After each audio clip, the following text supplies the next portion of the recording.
नमस्कार, मेरा नाम है डॉक्टर पुरु धवन और आज इस वीडियो में हम बात करने वाले हैं इवनिंग स्नैक्स के बारे में कि किडनी फेलियर का पेशेंट शाम के टाइम कौन से स्नैक्स खा सकता है। क्योंकि ये सवाल इतनी बार क्लिनिक में हमें सुनने को मिलता है। जब हम किसी पेशेंट को देख रहे होते हैं तो पेशेंट अक्सर पूछ बैठता है, डॉक्टर साहब कौन से शाम को मैं स्नैक्स ले सकता हूँ। तो इसी का जवाब मैं आपको इस वीडियो में दूंगा। एक किडनी फेलियर पेशेंट के लिए डाइट बहुत इंपॉर्टेंट है। वो क्या खा रहा है, क्या नहीं खा रहा है, उसका सीधा सीधा असर उसकी हेल्थ पे पड़ता है, उसके क्रिएटिनिन लेवल पे पड़ता है।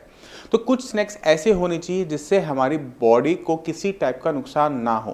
तो चलते हैं स्नैक नंबर 1 पे, और वो है मुरमुरे, जिसे हम पफ्ड राइस भी कहा जाता है, जिसके हम बेलपूड़ी भी बनाते हैं। ठीक है, तो इसको आपने नमक नहीं डालना है। इसको आपने एक छोटी कढ़ाई में लेकर हल्की थोड़ी मात्रा में आप उसमें सॉल्ट के अंदर या फिर हल्के से घी के अंदर आप उसे भून लीजिए। ये भुनी हुई जो पफ्ड राइस है आप जितनी चाहें उतनी मात्रा में खा सकते हैं। ये आपकी किडनी को, आपके क्रिएटिनिन लेवल को बिल्कुल नुकसान नहीं पहुंचाएगा। अब चलते हैं स्नैक नंबर 2 के ऊपर, और वो है पफ्ड व्हीट। जैसे चावल हमने फूले हुए लिए थे, वैसे ही गेहूं के दाने भी पॉपकॉर्न की तरह फूले हुए मिलते हैं, और इसे हम कहते हैं पफ्ड व्हीट। जो भी डाइट वाली दुकानें होती हैं जहाँ पर डाइट मिक्सचर्स मिलते हैं, वहाँ पर आपको पफ्ड व्हीट भी आराम से मिल जाता है। बहुत हेल्दी फूड है, इसको भी लिया जा सकता है। इसके बाद चलते हैं स्नैक नंबर 3 के ऊपर, और वो है मखाने। मखाने हम सब जानते हैं ताकतवर होते हैं, बॉडी में बहुत ज़्यादा अच्छे मिनरल्स लेके जाते हैं। तो मखानों का यूज़, भून कर मखानों का यूज़ भी किडनी फेलियर पेशेंट कर सकता है स्नैक्स के रूप के अंदर। अब चलते हैं चौथे स्नैक के ऊपर, और वो है चिड़वड़ा।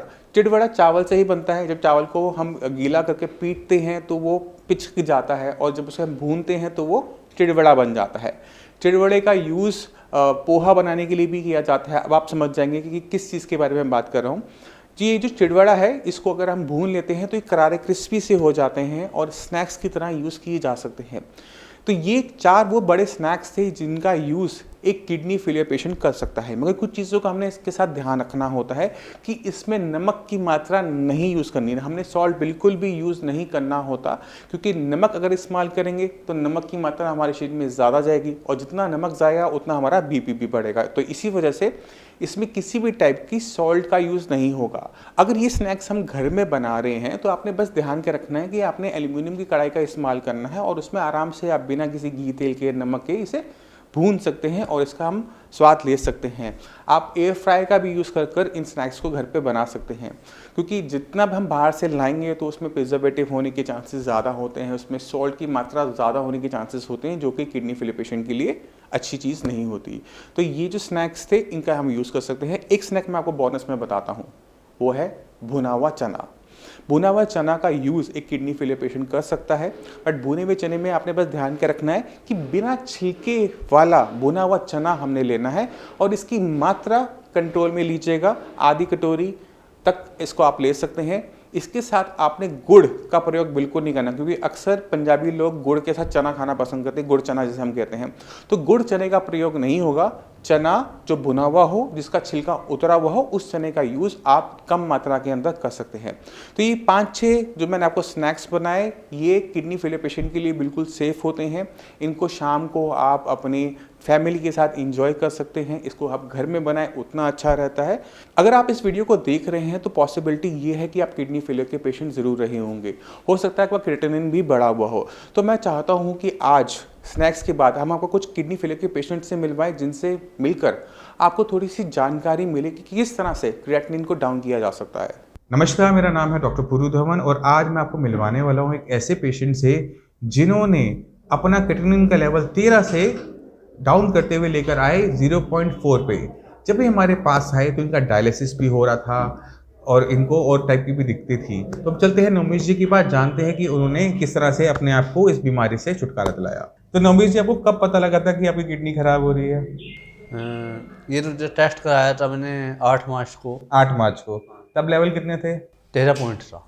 तो कोई दिक्कत महसूस कर रहे थे उस टाइम? हाँ जी, खाना नहीं खाते थे, मतलब रंग पीला हो गया था। रंग पीला हो गया था? हाँ जी, चलना फिरना दिक्कत आई थी। दिक्कत आ रही थी।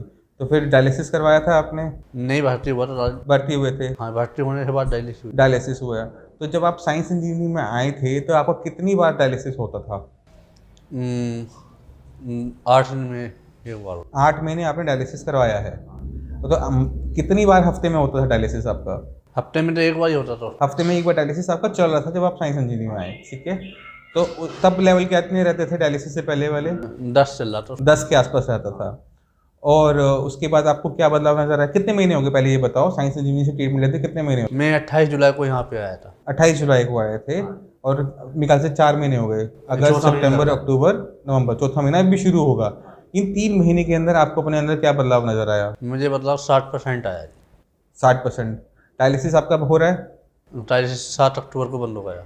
7 अक्टूबर को डायलिसिस पूरी तरह से बंद हो गया। और अभी क्रिएटिनिन लेवल कितना आता है आपका? किडनी लेवर 0.4। ये नवमीत जी की अभी लेटेस्ट रिपोर्ट है 29 अक्टूबर की। इसके अंदर इनका क्रिएटिनिन लेवल 0.4 है, जो कि नॉर्मल से भी बिलो जा रहा है। ये जो क्रिएटिनिन लेवल जो हमने 13 से जर्नी शुरू की, फिर वो 10 पे आया, हफ्ते में एक बार डायलिसिस होता था, ये सब कुछ हमने सिर्फ 3 महीने के अंदर किया। इनकी अगर हम अल्ट्रासाउंड रिपोर्ट देखें तो इनकी किडनी श्रिंक आती है, छोटी हो गई है, जिसकी वजह से इनकी किडनी की फंक्शनिंग डाउन हो गई थी।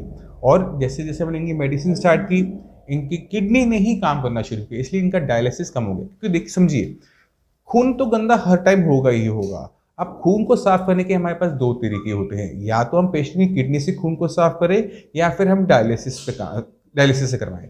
अगर हम डायलिसिस पे जाते हैं तो हम अपनी किडनी को छोड़ देते हैं, किडनी में कोई काम नहीं करती, किडनी को कोई मेडिसिन नहीं देते, जिसकी वजह से किडनी अगर हम काम नहीं करते तो पेशेंट को लाइफ टाइम डायलिसिस करवाना पड़ता है, क्योंकि किडनी काम नहीं कर रही।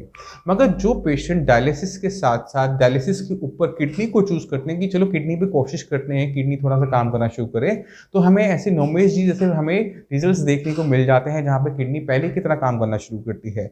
अब इनकी सारी की सारी रिपोर्टें नॉर्मल है, यूरिन के अंदर कोई प्रोटीन नहीं आ रहा, किसी टाइप की डायलिसिस की जरूरत नहीं हो रही। पिछले मेरे ख्याल से 1 महीने 2 महीने हो गए डायलिसिस आप? हाँ जी।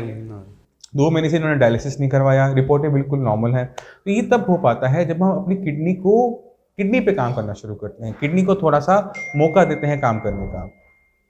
अब नोमेश जी ने मेडिसिन के साथ कुछ चीज़ों का परहेज भी रखा होगा? हाँ जी, मेडिसिन चल रही है। मेडिसिन अभी चल रही है। खाने पीने में परहेज किया था? हाँ जी, परहेज अच्छे से किया था, प्रॉपर तरीके से? परहेज तो अभी आपने और किन किन चीज़ों का ध्यान रखा? बीपी का ध्यान रखा था अपना? बीपी का ध्यान रखा था? हाँ जी, बीपी का ध्यान। तो हमें ना सिर्फ मेडिसिन का ध्यान रखना होता है, हमें अपने खाने पीने का भी ध्यान रखना होता है। अक्सर पेशेंट हमें देखने को मिल जाते हैं कि जब वो किडनी का इलाज शुरू करते हैं तो खाना पीना बंद कर देते हैं, घिया तोरी टिंडे खाना शुरू कर देते हैं, सिर्फ वो भी उबला हुआ हल्दी नमक के साथ। ऐसे पेशेंट जो सिर्फ घिया तोरी टिंडा खा रहे होते हैं, उनकी कंडीशन और ख़राब होती चली जाती है।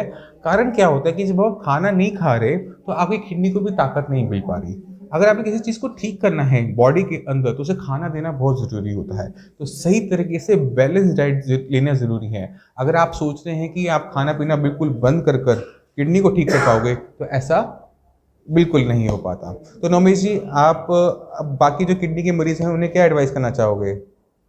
मैं तो एडवाइस ये करना चाहूँगा, साई संजीवनी हॉस्पिटल में आए और अपना इलाज कराएं। चलिए, थैंक यू जी। आप लोगों का जो प्यार है वो बना रहे हमारे साथ, और ऐसे जितने हम पेशेंट की जितनी मदद करें हमें बहुत अच्छा लगता है।